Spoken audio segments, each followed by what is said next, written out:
എല്ലാവർക്കും സ്വാഗതം. കാഡക്സിയുടെ യൂട്യൂബ് ചാനലിലേക്ക് ഓട്ടോകാഡ് ട്യൂട്ടോറിയൽ സീരീസിലെ 17ാമത്തെ വീഡിയോ ആണിത്. സോ നമുക്ക് ഇന്നത്തെ ക്ലാസ്സിലേക്ക് വരാം. ഇന്ന് നമ്മൾ ഡിസ്കസ് ചെയ്യുന്നത് എങ്ങനെയാണ് ഒരു പ്ലാൻ തന്നു കഴിഞ്ഞാൽ അതിന്റെ എലിവേഷൻ അഥവാ ഫ്രണ്ട് വ്യൂ വരക്കുക എന്നുള്ളതാണ്. അത് വളരെ ലളിതമായി ഇന്നത്തെ ക്ലാസ്സിൽ നമുക്ക് മനസ്സിലാക്കാം. ഇവിടെ എലിവേഷൻ എന്നതുകൊണ്ട് ഉദ്ദേശിക്കുന്നത് എന്താണ്? ഫ്രണ്ട് വ്യൂ ആണ് നമുക്ക് പറയാം. അതായത് ഒരു വ്യക്തി, ഒരു മനുഷ്യൻ ഇവിടെ നിന്ന് നേരെ നോക്കുമ്പോൾ എന്തൊക്കെ ആള് കാണുന്നുണ്ട്, ഫ്രണ്ട് സൈഡിൽ നിന്ന് എന്തൊക്കെ ആള് കാണുന്നുണ്ട് എന്നുള്ളതാണ് എലിവേഷൻ കൊണ്ട് ഉദ്ദേശിക്കുന്നത്. അപ്പൊ എന്തൊക്കെയായിരിക്കും അയാൾ കാണുക? ഞാൻ സിമ്പിൾ ആയിട്ട് ഒരു ലൈൻ വെച്ചിട്ട് ഇവിടെ കാണിക്കാം. ഒരു ലൈൻ വെച്ചിട്ട് ഞാൻ ഇങ്ങനെ ഒന്ന് മാർക്ക് ചെയ്യുന്ന, ഈ എൻഡ് മാർക്ക് ചെയ്യുന്നു, ഈ എൻഡ് മാർക്ക് ചെയ്യുന്നു. സോ ഒരു വ്യക്തി ഇവിടെ നിന്ന് കഴിഞ്ഞാൽ ഇതിന്റെയും ഇടയിലുള്ള എല്ലാ സംഭവങ്ങളും അയാൾ കാണും. അതായത് അയാൾ ഇങ്ങനെ നോക്കുവാണ് ഇങ്ങോട്ട്. നോക്കുമ്പോ ദാ അയാൾ ഇതിന്റെ ഇപ്പുറത്തുള്ള ഈ ചുമര് കംപ്ലീറ്റ് കാണും. അതായത് ഇവിടം മുതൽ ഇവിടം വരെ ചുമര് കാണും. ഈ ഒരു വിൻഡോ കാണും, പിന്നീട് ഈ ഒരു ചുമര് വീണ്ടും കാണും, പിന്നെ ഈ ഡോറ് കാണും, അതുപോലെ ഈ ചുമരിന്റെ കഷ്ണം കാണും, ദാ വിൻഡോ, ഈ ഒരു പില്ലർ കാണും, ഈ ഒരു വാള് കാണും. അതായത് ഇതിന്റെ ഇടയിലുള്ള എല്ലാ വസ്തുക്കളും അയാൾ എന്ത് ചെയ്യും? വ്യക്തമായിട്ട് കാണും. സോ ഫ്രണ്ട് വ്യൂ സിമ്പിൾ ആയിട്ട് വ്യക്തമായിട്ട് അയാൾ കാണും എന്നർത്ഥം. ക്ലിയർ അല്ലേ? ഫ്രണ്ടിലുള്ള എല്ലാ ഭാഗങ്ങളും അയാൾ കാണും. അപ്പൊ അതിനെയാണ് നമ്മൾ എന്ത് പറയുന്നത്?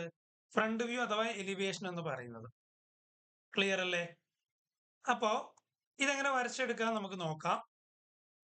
ഞാൻ ഈ ഒരു ലൈനിന്റെ കളർന്ന് പഴയതുപോലെ ആക്കട്ടെ. ഓക്കെ. എപ്പോഴും പ്ലാനിന്റെ നേരെ മുകളിലാണ് ഫ്രണ്ട് വ്യൂ അഥവാ എലിവേഷന്റെ സ്ഥാനം. അപ്പൊ അവിടെ നിന്ന് ഒരു നിശ്ചിത ഡിസ്റ്റൻസ് വിട്ടിട്ട്, അത് പ്ലാനിൽ നിന്നും ഒരു നിശ്ചിത ഡിസ്റ്റൻസ് വിട്ടിട്ടാണ് എപ്പോഴും എലിവേഷൻ ചെയ്യുന്നത്. ആ എലിവേഷൻ എത്ര ഡിസ്റ്റൻസ് ആണെന്നൊന്നും പറയുന്നില്ല. അതായത് പ്ലാനിൽ നിന്നും എലിവേഷൻ വരക്കുമ്പോൾ ഇത്ര ഡിസ്റ്റൻസ് വിട്ടിട്ട് എന്നുള്ളൊരു റൂളൊന്നും ഇല്ല. അപ്പോ ചെറിയൊരു ഡിസ്റ്റൻസ് നമുക്ക് വിടാം. ഞാനിപ്പോ ഒരു 400 ഡിസ്റ്റൻസ് വിടുന്നു എന്ന് വിചാരിക്കും. അപ്പൊ ഞാൻ ഓഫ്സെറ്റ് വെച്ചിട്ട് 400 കൊടുക്കുകയാണ്.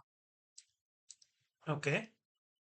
ദെൻ ചെയ്യുന്നത് പ്രൊജക്ഷൻ ലൈൻ വെച്ചിട്ടാണ് കൂടുതലായിട്ടും നമ്മൾ എലിവേഷൻ ക്രിയേറ്റ് ചെയ്യുന്നത്. അതായത് സാധാരണ ലൈനോ പോളി ലൈനോ അല്ല കൂടുതലും ഉപയോഗിക്കുന്നത്. കൺസ്ട്രക്ഷൻ ലൈൻ അഥവാ XL എന്ന് പറഞ്ഞ കമാൻഡ്, അല്ലെങ്കിൽ RAY എന്ന് പറയുന്ന റേ, ഇതിൽ രണ്ടുമാണ് ഏറ്റവും സിമ്പിൾ ആയിട്ട് എലിവേഷൻ വരക്കാൻ എളുപ്പം. അപ്പൊ ഞാൻ RAY അഥവാ റേ വെച്ചിട്ടാണ് ഇവിടെ എന്ത് ചെയ്യുന്നത്? എലിവേഷൻ വരക്കുന്നത്. അപ്പൊ ഏതൊക്കെ കാര്യങ്ങൾ കാണും നമുക്ക് നോക്കാം. ഓർത്തോ ഓൺ ആക്കിയിട്ട് ഈ എൻഡ് കാണും. അതായത് ആ വ്യക്തി ഇവിടെ നോക്കുമ്പോൾ ഈ എൻഡ് കാണും ചുമരിന്റെ. അടുത്തത് അയാൾ ഈ എൻഡാണ് കാണുക. പിന്നെ ചുമരിന്റെ എൻഡായിട്ട് കാണുന്നത് ഇവിടെയാണ്. ഓക്കെ. അതായത് ഒന്നും കൂടെ പറയാം, ഈ എൻഡ് കാണും, പിന്നെ ഈ എൻഡ് കാണും, ഈ എൻഡ് കാണും. അപ്പൊ ചോദിക്കും ഇതെല്ലാം കാണത്തില്ലേ? ഇത് കാണത്തില്ല. കാരണം ഇതൊക്കെ മുറിച്ചാൽ, അതായത് ഈ ചുമര്, ഈ വാള് ഞാൻ ഇങ്ങനെയൊക്കെ എന്തെങ്കിലും വെച്ച് കട്ട് ചെയ്താൽ മാത്രമേ ഈ ഒരു തിക്നെസ് കാണുള്ളൂ. അതായത് സെക്ഷണൽ വ്യൂ, കട്ടിംഗ് വ്യൂവിൽ മാത്രമേ അത് കാണത്തുള്ളൂ. സെക്ഷണൽ വ്യൂ ഞാൻ ഇത് കഴിഞ്ഞിട്ട് പിന്നീടുള്ള ക്ലാസ്സിൽ പറഞ്ഞു തരാം. ഓക്കെ. ആദ്യം പുറമേ നിന്ന് നോക്കുന്ന ഭാഗമായ എലിവേഷൻ പഠിക്കാം. ക്ലിയർ അല്ലേ? ദെൻ നമ്മൾ പറഞ്ഞു വന്നത് ഇത് 3 പ്രൊജക്ട് ചെയ്യുന്നു. ആ കൂട്ടത്തിൽ ആ വ്യക്തി എന്ത് കാണും? ഈ ഒരു പില്ലർ കാണത്തില്ലേ? അപ്പൊ അതിനെയും എന്ത് ചെയ്യുക? പ്രൊജക്ട് ചെയ്യുക. ഓക്കെ. ദെൻ നമ്മൾ ചെയ്യേണ്ടത് എന്താന്ന് വെച്ച് കഴിഞ്ഞാല് ഇതിന് ശേഷം താഴേക്കുള്ള ഈ ലൈനെ കംപ്ലീറ്റ് ട്രിം ചെയ്യണം. ഇതിന് ശേഷം താഴേക്കുള്ള ലൈനെ ട്രിം ചെയ്യുമ്പം TR സിംഗിൾ എൻറ്റർ കൊടുത്തിട്ട് നിങ്ങൾ ഇങ്ങനെ ഡ്രാഗ് ചെയ്യും. ഇത് ട്രിം ആയി സത്യം തന്നെ. പക്ഷെ പ്രശ്നം എന്താ? ഇവിടെയൊക്കെ ഈ ലൈൻ ഇങ്ങനെ ഇരിക്കുന്നുണ്ട് അല്ലെ? പിന്നെ രണ്ടാമത് ഇതും ഡിലീറ്റ് ചെയ്യാൻ നിൽക്കണം. അപ്പൊ അങ്ങനെയൊന്നും ചെയ്യേണ്ട ആവശ്യമില്ല. ഇതിൽ ഓട്ടോകാഡ് തന്നെ എന്ത് ഓപ്ഷൻ ഉണ്ട്? TR സിംഗിൾ എൻറ്റർ കൊടുക്കുക. അപ്പൊ കമാൻഡ് ഏരിയയിൽ കണ്ടോ കട്ടിംഗ് എന്ന് പറഞ്ഞൊരു ഓപ്ഷൻ കണ്ടോ? അതിനകത്ത് ക്ലിക്ക് ചെയ്യാം. സെലക്ട് ഒബ്ജക്ട്സ് എന്ന് പറയുമ്പം ഏതിന് ശേഷമാണോ ഒബ്ജക്റ്റ് കംപ്ലീറ്റ് ആയിട്ട് കട്ട് ആവേണ്ടത്, ശ്രദ്ധിക്കുക, ഏതിന് ശേഷമുള്ള ഒബ്ജക്റ്റ് ആണോ കംപ്ലീറ്റ് ആയിട്ട് കട്ട് ആവേണ്ടത് വിചാരിച്ചാൽ ആ ഒബ്ജക്റ്റ് സെലക്ട് ചെയ്യാം. അപ്പൊ എനിക്ക് ഇതിന് ശേഷമുള്ളതല്ലേ കംപ്ലീറ്റ് കട്ട് ആവേണ്ടത്, അപ്പൊ അതിനെ സെലക്ട് ചെയ്ത് എൻ്റർ ചെയ്യാം. പിന്നീട് ഏതാണോ കട്ട് ആവേണ്ടത് കംപ്ലീറ്റ് ഡ്രാഗ് ചെയ്യാം, എൻ്റർ അടിക്കുക. അടിപൊളി ഓപ്ഷൻ ആയില്ലേ? താഴേക്ക് ഒന്നുമില്ല, കംപ്ലീറ്റ് കട്ടായി. ക്ലിയർ അല്ലേ? സെറ്റ് അല്ലേ? ഒന്നുകൂടെ പറയാം. ചിലപ്പോൾ മനസ്സിലായിട്ടുണ്ടാവില്ല. TR single ender. ദെൻ കട്ടിങ്ങിൽ വരുക. ഫസ്റ്റ് ഇതിനെ സെലക്ട് ചെയ്യുക, എന്റർ ചെയ്യുക. ഏതാണോ കട്ട് ചെയ്യേണ്ടത് അതിങ്ങനെ വരഞ്ഞു കൊടുക്കുക, എന്റർ ചെയ്യുക. ക്ലിയർ. ഇനി നമ്മൾ ചെയ്യേണ്ടത് എന്താന്ന് വെച്ച് കഴിഞ്ഞാൽ, ഇവിടെ പ്ലാനിൽ നമ്മൾ പൊതുവെ ഇപ്പൊ വരക്കുമ്പോൾ പ്ലിന്ത് വരച്ച് കാണിക്കുന്നവരുണ്ട്. പ്ലിന്തിന്റെ പ്രൊജക്ഷൻ എപ്പോഴും വരുന്നത് 5 to 6 സെന്റിമീറ്റർ ആണ്. ഒരു ഉദാഹരണം പറഞ്ഞാൽ ഞാനിവിടെ പോളി ലൈൻ വെച്ചിട്ട് നിങ്ങൾക്ക് പ്ലിന്ത് വരച്ച് കാണിച്ചു തരാം. ഇങ്ങനെ വരച്ച് ഇതാ ഇതിലൂടെ വന്ന് ഇങ്ങനെ വരച്ച് ഇതാ. ഓക്കെ, ഓഫ് സെറ്റിൽ ഞാനൊരു 5-6 സെന്റിമീറ്റർ കൊടുക്കാം. ഇങ്ങനെ പുറത്തേക്ക് ഒരു പ്രൊജക്ഷൻ ഉണ്ടാവും പ്ലിന്തിന്റെ, അഥവാ തറയുടെ പ്രൊജക്ഷൻ ഉണ്ടാവും. പ്ലിന്ത് എന്ന് പറഞ്ഞാൽ തറ മലയാളത്തിലല്ലേ. ഓക്കെ, അപ്പൊ ഇത് പ്ലാനില് നമ്മളിപ്പോ വരച്ച് കാണിക്കാറില്ല പൊതുവെ. പക്ഷെ എലിവേഷനിൽ എന്ത് കാണിക്കണം? ആ തറയുടെ പ്രൊജക്ഷൻ കാണിക്കണം. ക്ലിയർ. പ്ലാനിൽ കാണിച്ചിട്ടില്ലെങ്കിൽ എവിടെ കാണിക്കണം? എലിവേഷനിൽ കാണിക്കണം. അപ്പോ അതാണ് നമ്മൾ വരക്കാൻ പോകുന്നത്. ഓക്കെ, ആദ്യം പ്ലിന്തിന്റെ ഹൈറ്റ് പഠിക്കും. അതിനുശേഷം ആ പ്ലിന്തിന്റെ പ്രൊജക്ഷൻ എങ്ങനെ സിമ്പിൾ ആയിട്ട് വരക്കുക എന്ന് പഠിക്കും. ഈസി അല്ലേ? അപ്പോ കാര്യത്തിലേക്ക് വരാം. ഈ ഭാഗമാണ് വീടിന്റെ മണ്ണിൽ മുകളിൽ കാണുന്ന ഭാഗം. ഓക്കെ, വീടിന്റെ മണ്ണിന്റെ മുകളിൽ നിൽക്കുന്ന അല്ലെങ്കിൽ മണ്ണിൽ നിൽക്കുന്ന ഈ ഒരു ഭാഗം എന്ന് പറയുന്നത് ഇതാണ്. ഈ ലൈനെ നമ്മൾ GL അഥവാ ഗ്രൗണ്ട് ലെവൽ എന്നാണ് പറയാ. എന്താ പറയാ? GL അഥവാ ഗ്രൗണ്ട് ലെവൽ. ഗ്രൗണ്ട് ലെവലിൽ നിന്നും കല്ല് വെച്ചിട്ടാണ് പ്ലിന്ത് ഉണ്ടാക്കുന്നത്. അപ്പോ പ്ലിന്തിന്റെ ഹൈറ്റ് എന്ന് പറയുന്നത് 45 to 60 സെന്റിമീറ്റർ ആണ്. ഒരു റെസിഡൻഷ്യൽ ബിൽഡിംഗിൽ കോമൺ ആയിട്ട് വരുന്ന പ്ലിന്തിന്റെ ഹൈറ്റ് 45 to 60 സെന്റിമീറ്റർ ആണ്. അപ്പൊ നമുക്ക് എന്ത് ചെയ്യാം? ഓഫ്സെറ്റ് എടുക്കാം. 45 ആണ് ഞാനിപ്പോ ഇവിടെ എടുക്കുന്ന വാല്യൂ. ദെൻ ഇവിടുന്ന് മേലോട്ട് കൊടുക്കുക 45. അപ്പൊ ഇത് ഗ്രൗണ്ട് ലെവൽ മറക്കരുത്. ഇത് PL അഥവാ plinth level. GL ground level, PL plinth level. Set അല്ലേ? അപ്പോ നമുക്ക് ഇവിടെ ഓൾറെഡി നമ്മൾ പ്ലാനിൽ പ്ലിന്ത് വരച്ചിട്ടുണ്ടെങ്കിൽ RAY വെച്ച് നമുക്ക് എന്ത് ചെയ്യാം? ഇതിനിങ്ങനെ കണ്ടോ പ്രൊജക്ട് ചെയ്ത് കൊടുക്കാം. ഇനി വരച്ചിട്ടില്ലെങ്കിൽ എന്ത് ചെയ്യാം? സാധാ ലൈൻ എടുത്തിട്ട് ഇവിടുന്ന് പുറത്തേക്ക് 5 സെന്റിമീറ്റർ ആണ് നമ്മൾ ഉദ്ദേശിക്കുന്നത്. 5 സെന്റിമീറ്റർ കൊടുക്കുക. താഴേക്ക് എത്ര? 45 കൊടുക്കുക. അവിടെ ക്ലിക്ക് ചെയ്യുക, എന്റർ ചെയ്യുക. അപ്പൊ ഈ ലൈനിന്റെ ആവശ്യമില്ല. കാരണം എന്താ? ഇവിടുന്ന് ഇങ്ങനെ ഒരു കട്ടിങ് അല്ലേ ഉണ്ടാവുക. ഈ ലൈനിന്റെ ആവശ്യമില്ല. ട്രിം ചെയ്യുക. സെറ്റ്. വളരെ ശ്രദ്ധിച്ച് വരക്കുക. ഓക്കെ, നമ്മൾ വരക്കുമ്പോൾ ഇത് സെറ്റ് ആയിരിക്കണം. ദെൻ അടുത്തത് ഈ ലൈൻ പരിഗണിക്കുമ്പോ ഈ ലൈൻ ഏത് ലൈനാണ്? ഇതാണ്. നിങ്ങളൊന്ന് നോക്കിയേ. ഈ വാളിന് ഇതുപോലെ പ്ലിന്തിന്റെ കട്ടിങ് ആവശ്യമുണ്ടോ? ഇല്ല. കാരണം എന്താ? ഈ പ്ലിന്ത് നേരെയാണ് പോകുന്നത്. നേരെ പോകുന്നത് കൊണ്ട് തന്നെ ഇതിന് പ്രത്യേകിച്ചൊരു പ്ലിന്തിന്റെ കട്ടിങ്ങിന്റെ ആവശ്യമില്ലാത്തത് കൊണ്ട് ഇതൊരിക്കലും താഴേക്ക് വരരുത്.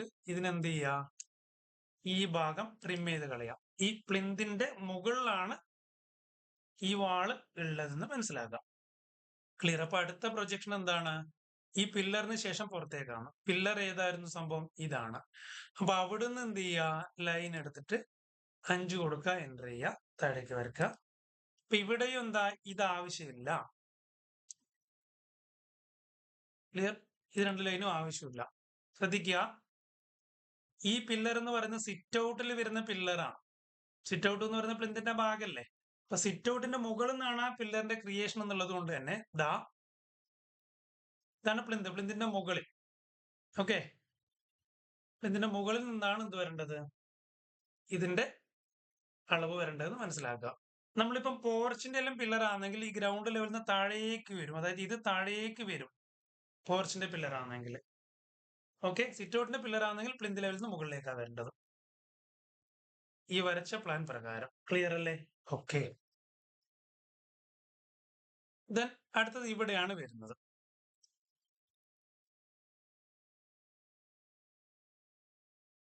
ദെൻ ഇവിടെ നിന്ന് ഇങ്ങോട്ട് കണക്ട് ചെയ്യും.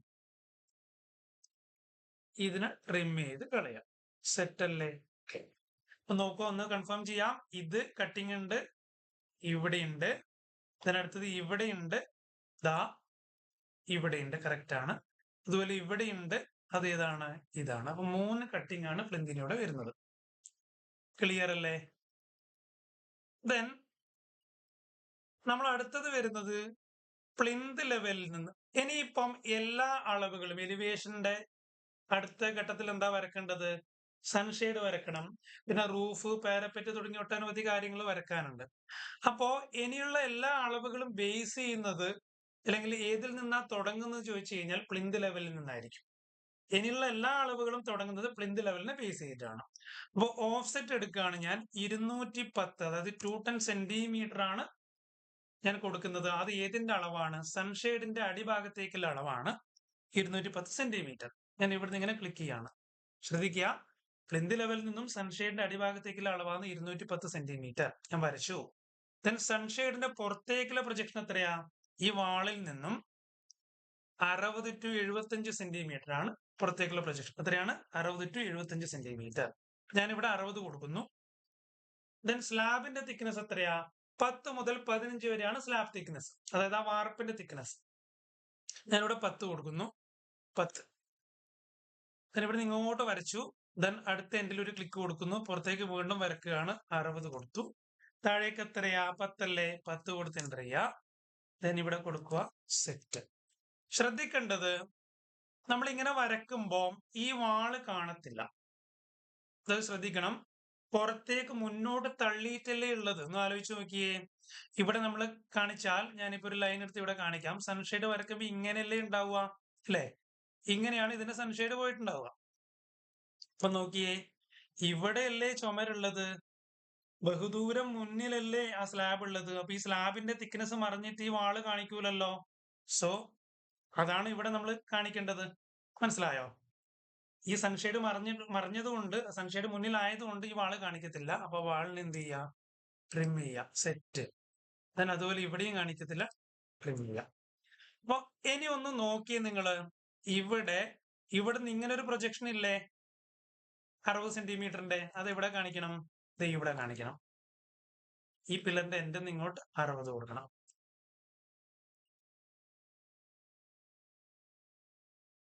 ഈസി അല്ലേ? അപ്പൊ ഇതും ട്രിം ചെയ്യണം.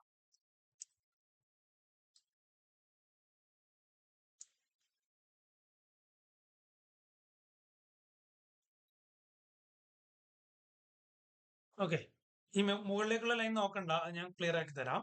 അതുപോലെ ഈ ലൈനും നമ്മൾ എന്ത് ചെയ്യുക? ട്രിം ചെയ്യുക എന്നുള്ളതാണ്. ഈസി അല്ലേ? ശ്രദ്ധിക്കുക, ഇവിടെ ഒരു കട്ടിങ് ഉണ്ട്. അത് എന്ന് പറയുന്നത് ഇതാ ഇതിൻ്റെതാണ്. ഇപ്പൊ ഈ കട്ടിങ്ങോ 60 പ്രൊജക്ഷൻ ഇതിൻ്റെതാണ്. അതുപോലെ ഈ പ്രൊജക്ഷനോ അത് ഇതിൻ്റെതാണ്. ക്ലിയർ അല്ലേ? അടുത്തത് നമുക്ക് വരക്കാനുള്ളത് ഏതാണ്? റൂഫ് വരക്കണം. അപ്പൊ ഓഫ്സെറ്റിൽ 300 കൊടുക്കുക. ഈ റൂഫ് എന്ന് പറയുന്നത് റൂഫിന്റെ അടിഭാഗത്തേക്കുള്ള അളവാണ് കേട്ടോ. ഈ 300 എന്ന് പറയുന്നത് റൂഫിന്റെ മുകളിലേക്കുള്ളതല്ല, അടിഭാഗത്തേക്കുള്ള അളവാണ്. റൂഫിന്റെ അടിഭാഗത്തേക്കുള്ള അളവാണ് 300 സെന്റിമീറ്റർ. അല്ലെങ്കിൽ വാളിന്റെ ഏറ്റവും ടോപ്പ് എന്നും പറയാം. ഓക്കെ, റൂഫിന്റെ അടിഭാഗം എന്ന് പറയുമ്പോൾ വാളിന്റെ ഏറ്റവും ടോപ്പ് ഭാഗമായിരിക്കുമല്ലോ ടച്ച് ചെയ്യുന്ന ഭാഗം. അപ്പൊ വാൾ ടോപ്പ് എന്നോ അല്ലെങ്കിൽ റൂഫിന്റെ അടിഭാഗത്തേക്കുള്ള അളവ് എന്നോ എന്തിനെ പറയാം? നമ്മളിപ്പോ കൊടുക്കുന്ന 300-ന് പറയാം. ഇപ്പൊ ഇവിടുന്ന് ഇങ്ങോട്ട് 300 കൊടുക്കാം. സെറ്റ്. ഇവിടുന്ന് ഇങ്ങോട്ട് എത്ര? റൂഫിന്റെ പുറത്തേക്കുള്ള പ്രൊജക്ഷൻ എത്രയാ? 30 സെന്റിമീറ്റർ ആണ്. 30 കൊടുക്കുക, എൻ്റർ ചെയ്യുക.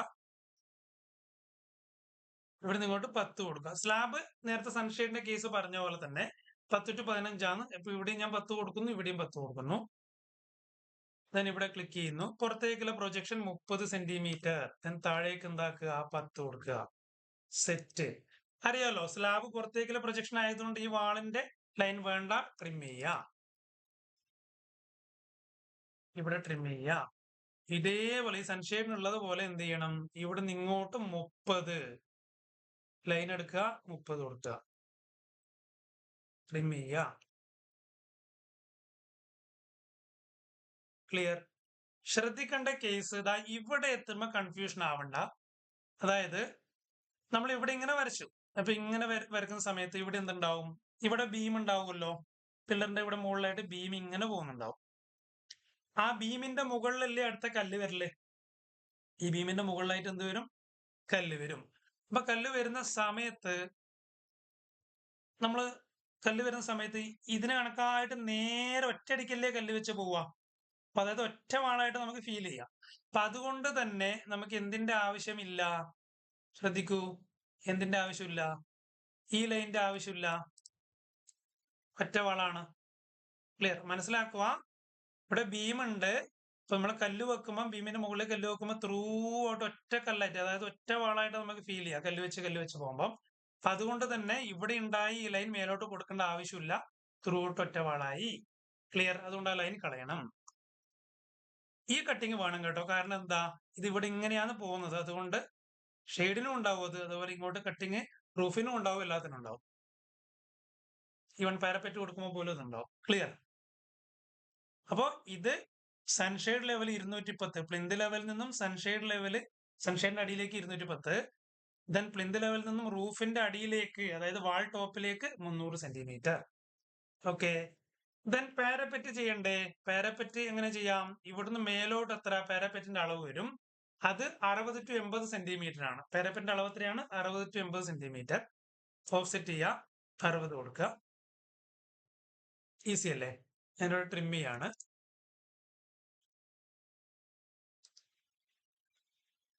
ഓക്കെ. ശ്രദ്ധിക്കേണ്ടത്, നമുക്ക് ഈ സൈഡ് ചേർത്ത് പാരപ്പറ്റ് കൊടുക്കാം. ഇവിടെ നിന്ന് ലൈൻ ഇട്ടിട്ട് എന്ത് ചെയ്യാം, ഇങ്ങനെ കണക്ട് ചെയ്ത് കൊടുക്കാം. ഡിലീറ്റ് ചെയ്യുക. അതുപോലെ ഇവിടെയും സൈഡ് ചേർത്ത് വരക്കാം.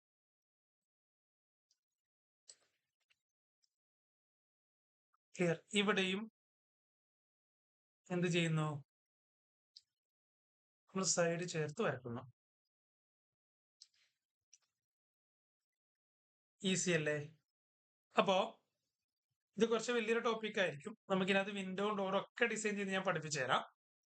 പലതരം ഡിസൈൻ ചെയ്യുന്നത് പഠിപ്പിച്ചു തരാം. ഞാൻ ഇന്നത്തെ ക്ലാസ്സിൽ ചെറിയൊരു ബേസിക് ആയിട്ട് ഒരു തുടക്കം മാത്രമേ ഉദ്ദേശിച്ചത് എലിവേഷന്റെ. നാളത്തെ ക്ലാസ്സിൽ നമുക്ക് ഇതിനെ കുറച്ചുകൂടി അഡ്വാൻസ് ആയിട്ട് പഠിക്കാം. അപ്പൊ പതിവ് പോലെ ഇഷ്ടപ്പെട്ടാൽ മാത്രം ലൈക്ക് ചെയ്യുക, ഷെയർ ചെയ്യുക, സബ്സ്ക്രൈബ് ചെയ്യുക.